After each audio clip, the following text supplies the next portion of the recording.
दोस्तों भारत के वज़ीर-ए-आज़म नरेंद्र मोदी ने बेसिकली काफ़ी ग्लोबल लीडर्स को अपने नेशनल जो रिपब्लिक डे है, उसपे बुलाते हैं आई थिंक 26 जनवरी को जो सेलिब्रेट करते हैं।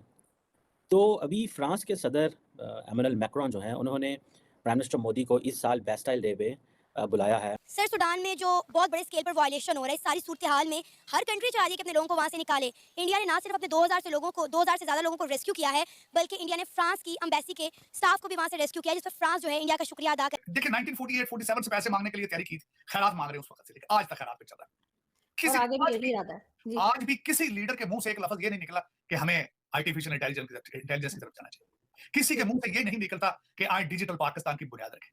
हुँ। आए ये कर्ज़े लेने बंद कर दें। ये फ्रांस ने इंडो पैसिफिक से जो मुल्क पकड़ा इंडिया, अमेरिका ने जिस मुल्क को पकड़ा इंडिया, ऑस्ट्रेलिया ने जिस मुल्क को वहाँ से पकड़ा इंडिया, जापान ने जिस मुल्क को पकड़ा India, so that is why the पूरी दुनिया का जो फोकस है वो इंडिया इसलिए बना। बहुत से लोग ज़ैद आमिर साहब को बड़ा याद कर रहे हैं। जी हाँ, वही लाल टोपी वाले। लेकिन अभी तक लोग हैरान हैं कि जो फैज़ आमिर साहब ने कहा था कि 5 साल, ये बात कहे हुए भी उनको मेरे ख्याल है 6-7 साल हो गए कि 5 साल में पाकिस्तान जो है वो कहाँ से कहाँ पहुँच जाएगा। आप भी सुनिए। 5 साल के बाद आप देखिएगा कि पाकिस्तानी चांद पे बैठे हुए होंगे। Turn around literally in 5 years we can be on the moon. हम पूरी दुनिया की फैसले पाकिस्तान से हो रहे होंगे। We'll be the super power of the world in 5 years. I guarantee you 5 years.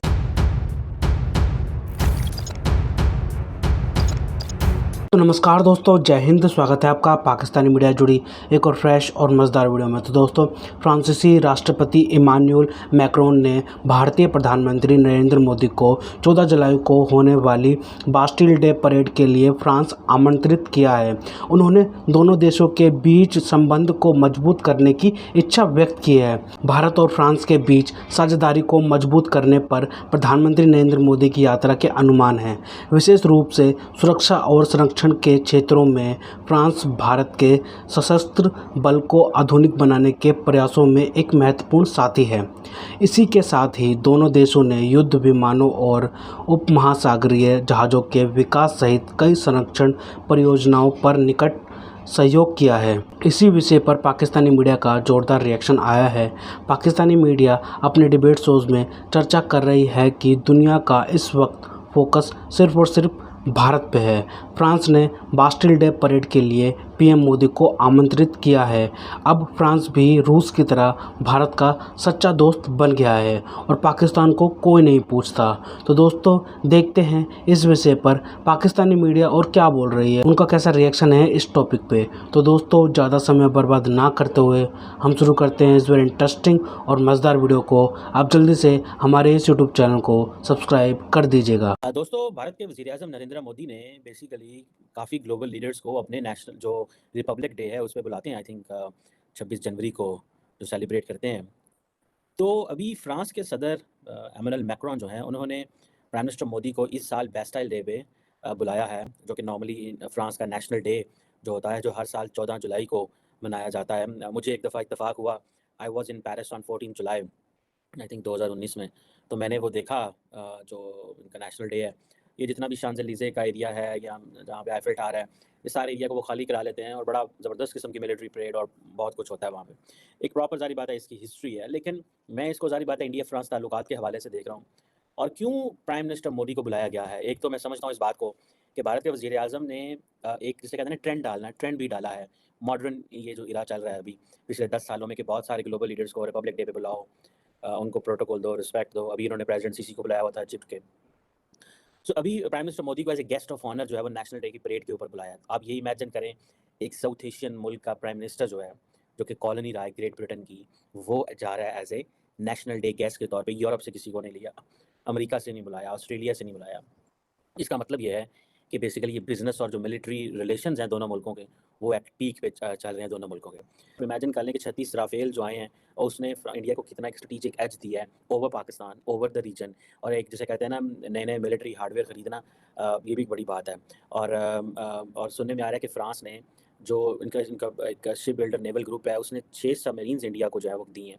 और ये बड़ी इंपॉर्टेंट ट्रांसफ़र ऑफ टेक्नोलॉजी है उस वक़्त जब अमेरिकन जो है वो ट्रांसफर टेक्नोलॉजी बड़ा स्लो कर दिया उन्होंने। और फ्रांस जो है वो सारी टेक्नोलॉजी दे रहा है, एयरक्राफ्ट, टेलीकम्युनिकेशन, इक्विपमेंट, टर्बोजेट्स, व्हाटएवर उनको जो चाहिए। फिर एयर इंडिया जो है उसने भी सुनने में आ रहा है कि सुनने में क्या है, रिसेंटली हमने इस पर बात भी की थी, वो 250 कमर्शियल प्लेन्स जो है वो एयरबस से खरीद रहा है।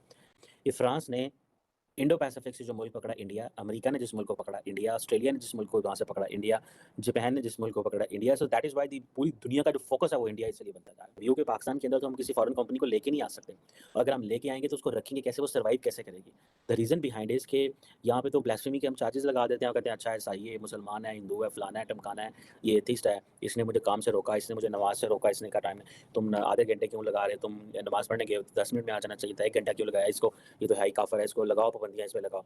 तो वो इंडियंस तो इस तरह वो चीज़ें नहीं कर रहे, उनका स्टाइल और वो चीज़ें हो रहा है। लेकिन राफेल का आना, ठीक है जी, ये जो सबमरीन्स की बात मैंने पहले बताई उनका आना, और फिर उसके बाद न्यूक्लियर पावर प्रोजेक्ट्स का आना, फिर इंटरनेशनल सोलर अलायंस की बात है, फिर इस तरह की जो चीज़ें हैं, फिर इन्होंने फ्रांस और इंडियन की आर्मीज़ ने कुछ जॉइंट एक्सरसाइजेस भी की थी, डिफरेंट नेम्स थे उनके, शक्ति, वरुणा, पगासा, पेगास, गरुदा, इस तरह करके जो है वो, और पर्टिकुलरली फिर साइबर स्पेस में, एंड देन टेररिज्म, वो तो ज़ाहिर बात है हर मुल्क टेररिज्म के खिलाफ लड़ रहा है। तो ये चीज़ें हैं जो आप इमेजिन कर सकते हैं that how things are being shaped and how things are moving in coming years, और किस तरह चीज़ें जो है वो हो रही हैं फ्रांस और आप समझें कि इंडिया के दरमियान। और ये जो इन्विटेशन है इसको आप ये ज़हन में रखिएगा, ये बहुत बहुत बहुत इंपॉर्टेंट इन्विटेशन है। ये आप समझ लें कि इंडिया को उन्होंने उठा के तो वो यूरोप के दिल में ला, और उनको इस चीज़ का पता है, उनको इस चीज़ का पता है कि इंडिया को हमने किस तरह फ्रांस जो सब समझता है हमने आगे उसके साथ इंगेज करना है। जैसा कि आप सब जानते हैं कि सूडान में बहुत बड़े स्केल पर वायलेशन हो रहा है। ऐसे में हर मुल्क चाह रहा है कि वहाँ से अपने लोगों को निकाल ले, जो कि आसान काम नहीं है। इंडिया ना सिर्फ अपने लोगों को निकाल रहा है बल्कि दूसरे मुल्कों की मदद भी कर रहा है। फ्रांस ने इंडिया का शुक्रिया अदा किया है कि आपने हमारे एम्बेसी के स्टाफ को वहाँ से बचाया, वहाँ से निकाला। अक्सर हमने ये देखा गया है कि जब भी किसी कंट्री पर बुरा वक्त आता है, जैसे कि तुर्की में ज़ल्ज़ला आया, यूक्रेन और रशिया की वॉर हो गई, इंडिया हमेशा बढ़ चढ़कर हर कंट्री की मदद करता है।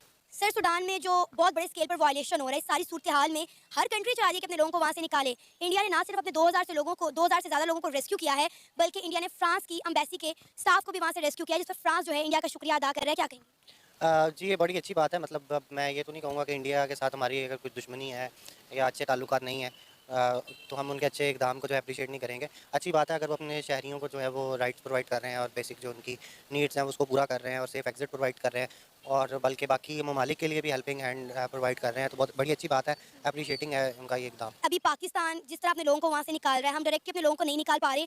हम यूएई और दूसरी कंट्रीज़ की हेल्प ले रहे हैं, दूसरे पोर्ट पर अपने लोगों को पहुँचा रहे हैं, वहाँ से अपने लोगों को निकाल रहे हैं। जबकि इंडिया जो है ना सिर्फ अपने लोगों को डायरेक्टली निकाल रहा है बल्कि दूसरे मुल्कों की मदद भी कर रहा है। यहाँ तक कि अगर हम बात करें यूएस की, तो यूएस ने साफ-साफ कह दिया है कि जो हमारे लोग हैं वो अपनी मदद आपके तहत बाहर निकले, हम उनके लिए कुछ नहीं कर सकते।